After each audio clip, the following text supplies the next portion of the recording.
What's up, fam? Coach Rye, Team Flex right here, diving in for you on the YouTube with another analysis of the Olympia. Today, we're talking about wellness. I'm going to break down the criteria for you guys a bit, talk a little bit about the judging, talk about the standard of what to expect and where to head if you're a wellness competitor trying to compete right now or next year, what the judges want to see on stage. So let's dive in and talk a little bit about it. Please make sure first, though, you do me a favor and you subscribe to this channel. And remember, at any point in time you want to learn how to train like a wellness competitor, visit my website, teamfflex.com, and try our free coaching trial. All right, you guys, so we're talking about wellness. This is a big moment for wellness as it was historic, the first Wellness Olympia, okay? And this really does a lot of things for the sport in general, but all you wellness competitors out there, this is going to define the criteria for you. You're a wellness pro trying to get to the Olympia stage, now you know what to look for. You know, you're an NPC athlete trying to become a wellness pro, this is what you look for. You're the first-time person going out on stage for the very first damn time,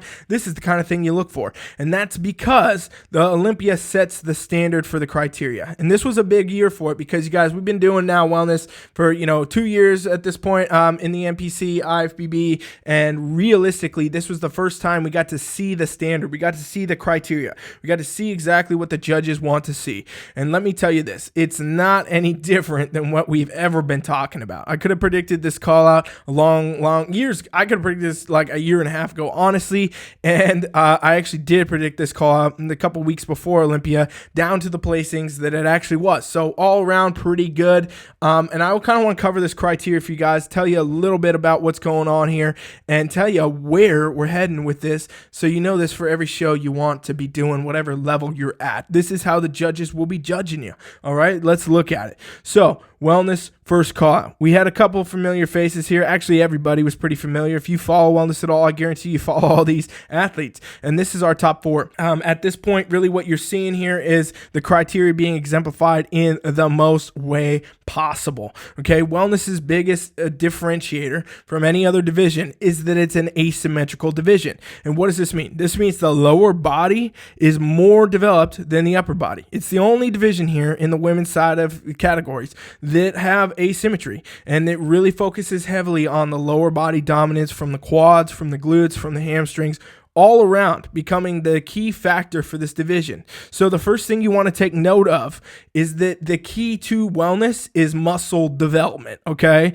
A lot of people worry about conditioning, they worry about all these things too much, they worry about blah, blah, blah. You want to have a lot of muscle in wellness, and wellness athletes train legs very hard. It takes a lot of work and very specific exercise selection to get this type of physique, you guys. And notice now how it is asymmetrical, right? You'll see the lower body's far more developed compared to the upper. That's not to say that you can't be trained, you can skip upper body day. You definitely can't do that. In wellness, you want to make sure you're still working the shoulders, you're working the lats, you're getting that shape. All of that up top should be pretty similar to bikini, which looking at this call out, it really is. I mean, it is pretty similar to bikini when we look at the upper body. We got the roundness to the shoulders, we got the lats sweeping in, we got the narrow at the waist. You'll notice none of the athletes really showing, hard six-pack abs or anything crazy like that. It's not something the judges are looking for or they want to see. And you'll notice in every single pose a wellness athlete can do, and they're doing quarter turns too that we're not going to review here in this video, but you're going to see, the quads and the glutes and the hamstring development at literally every single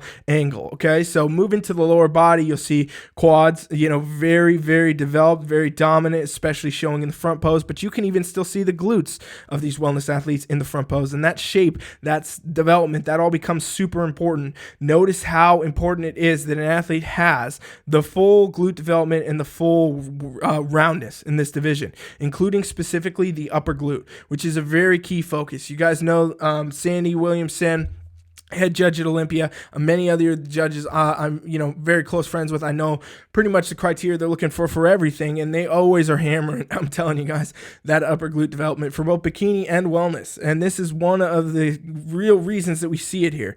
If you don't have that development, that full upper glute roundness, you're not really going to exemplify the look they want to see in this division. But really, when we look from the back, it becomes even more important to show that shape and that real size to the glute development. The glutes, wellness, you know, they say bodybuilding oftentimes is one from the back. Wellness is definitely going to be one from the back, because that's really where you get to see this development and that really stand out. And so remember, if you're training for wellness, you want to focus specifically on that upper glute. Very, very important. And also just creating that overall development. Now, looking more at the lower body, we're talking about glute ham ties, okay? And this is something everybody always asks about. Everybody's always worried about. Bikini wellness athletes all the time think they need to have these crazy strided, deep glute ham ties to compete. The judges are looking at glute ham tie in this division, but it's not as an indicator to see per se if you have it. There is no specific glute ham tie muscle. It's a combination of two muscles. Wellness athletes look like they have this crazy glute ham tie simply because of the development they have. Their conditioning is actually not any harder than bikini overall. Okay, like the conditioning is pretty much the same, but since they have such developed glutes, such developed hamstrings, their ham ties appear to be a lot more developed, you know, as far as depth and maybe even cut, but really it's not. I'm telling you guys. And the ham ties, when the judges are looking for it, they're looking at for really two things. They want to see if you're too lean, right? They want to know, okay, if that's super striated back there, super lean, I'm going to see it right away, and I'll know that athlete might be too lean, or maybe their conditioning is not, you know, consistent upper to lower. And they're also looking alternatively for if you're holding any extra body fat there, it will show. It'll be too soft. And in that case, you know, maybe overall you're not at the right condition for the division. So they're not specifically focused on this for that degree. It is just other indicators for them to see. So ham ties do become important in this division, but remember, this does not come specifically just from the conditioning. It comes from the glute development overall and the hamstring development. The more developed your glutes, the more developed your hamstrings, the more you're going to show this ham tie. And let's also remember that the posing becomes very important too when we're talking about this, okay? You'll see when we look at the hamstrings now and into the quads, you're going to see the quads show even from the back pose, which is pretty crazy to think about, right? You can see a quad sweep from the back pose. And you'll notice that a lot of athletes at Olympia, they show this the exemplified version. Some of them trying to purposely, you know, push that out too much in their pose, which actually scored them down, moved them on. But realistically, you do want to have a little bit of that sweep in this division. That's going to come naturally if you had actually developed your quads enough. I would honestly tell you not to try to pose to show your quads too much in this pose. It can hurt you in the back pose for sure, and I think it did hurt some of the athletes at the Wellness Olympia actually. And you'll notice there's going to be a variance here to how this shape looks, how the glute shape looks, how the ham tie area looks, how the quads come in and all that. A lot of that has to do with genetics, okay? But if you've really focused on building each muscle right, and it's going to show, it's going to show.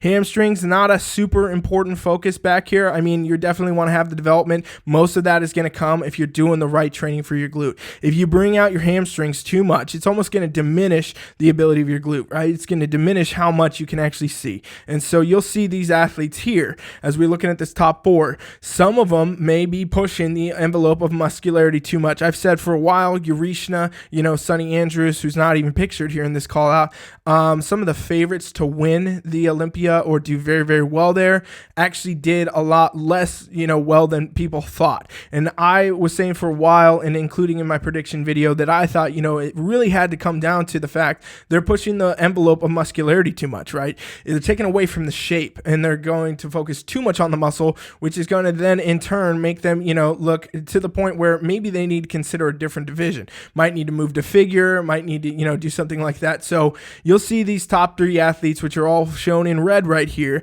with Francili obviously winning, Angela getting second, and Issa getting third. They have a very good shape overall to their physique, you know, this overdeveloped, exaggerated hourglass shape, if you will, where the upper body looks like an hourglass. It's pretty symmetrical. Lower body has a wide base, right? If we had an hourglass shape, that's what it would look like if it was overdeveloped at the bottom. And that's really key still in this division. You want to have those things. You want to have that all tied together. Urishna looks a little bit more, you know, kind of rectangular, a little bit more square up and down because she has so much muscle. So I'm, you know, if she's going to come back and place higher, do better, potentially ever win Olympia, she's probably going to have to downsize. And we'll see some of that with, you know, some of the athletes like Sonny Andrews, etc., that were also pushing the level of muscularity, in my opinion. And I think that's why they landed where they landed in callouts, etc. So really, Francili, you know, she really won this Olympia because of she exemplified the shape from the start. I remember at Arnold 2020, the amateur, when we were going to crown the first wellness pro and she won, I predicted at that time on this channel that, you know, she would probably come back and win the Olympia. 2-3 weeks out from this show, I predicted all these placings down to top 5, and it was 100% on point because it was pretty easy to see by that point where everything was coming together. So what does this mean for you moving into, 2022 season, wellness season? How do you become your wellness competitor? Well, understand this, okay? Even if it's your first show, judges are going to follow along this criteria. We're still going to see a lot of variability going on in wellness for a while. We've been seeing it for a while. We're going to continue to see it for a while. We saw it at Olympia. You guys, if you look at all the rest of the call-outs, you're going to see a lot of different, variety in physiques there. Some very big, some very lean, some softer, some smaller, that are going to just move down the line. It's because this division is still carving out. And, a lot of people are very confused about wellness versus bikini. What's the difference? How can athletes compete at both and do fine at both? Really, it has to do more so with the quality competitors varying at each level of, competition. For example, very small shows where, maybe people cross over and they do both wellness and bikini. It's possible to be still the best wellness and bikini athlete on stage if the quality competitors was not there. You know what I mean? You can't do this at the higher levels though, but that's really why a lot of people get confused. You got to look to the top and understand, even if it's your first show, the judges are still judging on these basic principles. It doesn't mean you have to look like an Olympia level wellness athlete to compete. You absolutely do not.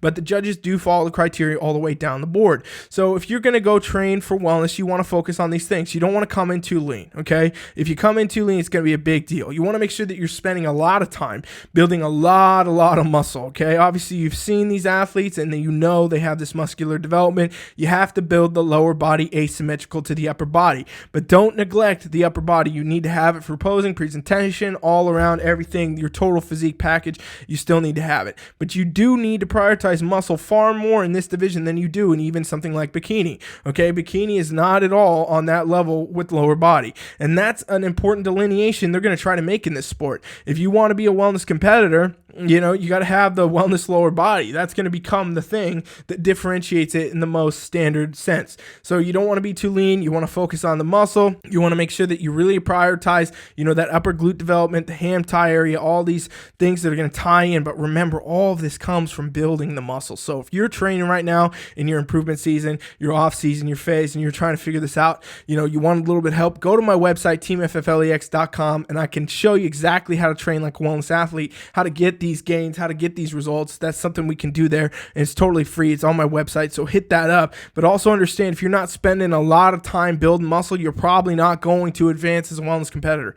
And understand this, 2022 wellness is going to be more competitive than it was this year. Every time a new division comes out, it starts to take more traction. People start to understand it. You better believe that everybody's watching this Olympia and they're saying, okay, now we know. Now we see what the judges want. We're going to push the envelope even harder. We're going to come in even more. We're going to change this, and now you're going to get a lot more competitive athletes on the stage overall. So wellness 2022, it gets more competitive. Wellness 2023, it's going to get more competitive. It's going to continue to get competitive because the quality of competitors all around, even at small regional shows, are going to improve as athletes figure out the criteria, as they figure out what to do next. So a couple things to understand and think about, you guys, and I hope you enjoyed this video. I want to know what you think about your opinion of the Wellness Olympia. Do you agree with these placings? Do you agree with the champion, Francili? Is this what you wanted to see in the top? Do you think it should have been someone else? Let me know in the comments below, and please do me a favor and make sure to subscribe to my channel. Thanks for listening. Thanks for watching. Coach Rye is out.